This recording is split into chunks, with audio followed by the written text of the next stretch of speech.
What was the difference in booking between a Jim Cornette and a Paul Heyman?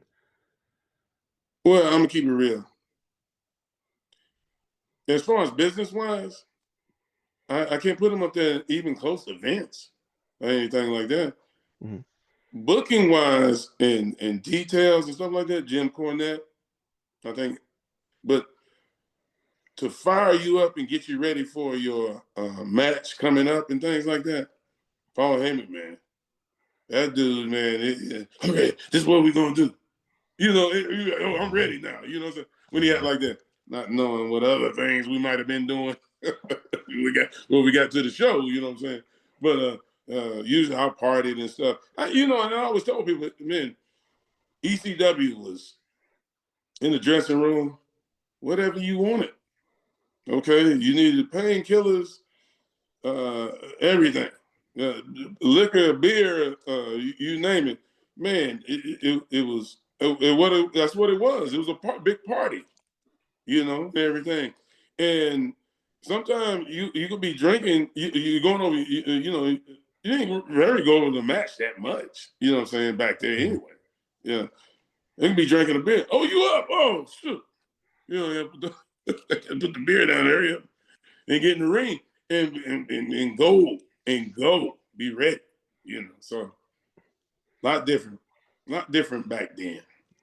Anybody there you didn't really have chemistry with? Anyone there you didn't like working with? No, I didn't have.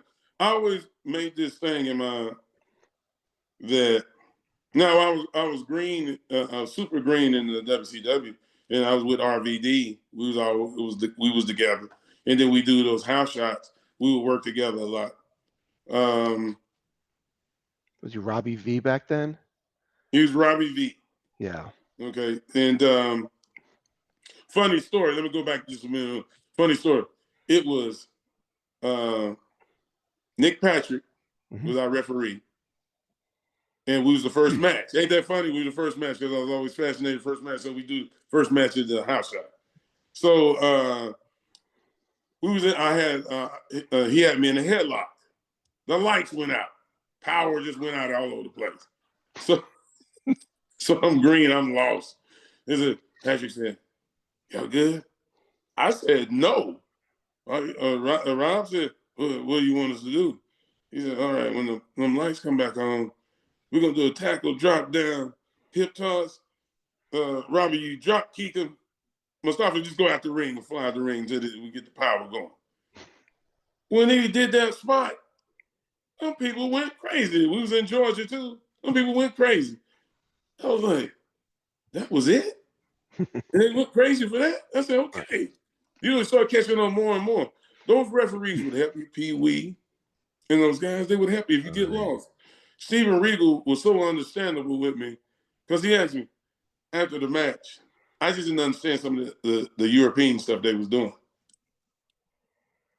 So he asked me, he said, do you know what you're doing, Mustafa? I said, no. He said, his shoulders went down.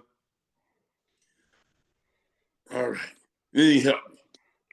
You know what I'm saying, in the back. Now let's go back, ECW. We get there and we would help each other. Everybody would help each other.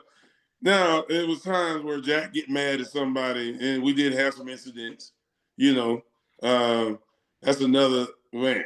Yeah, we had some incidents, but it is what it is.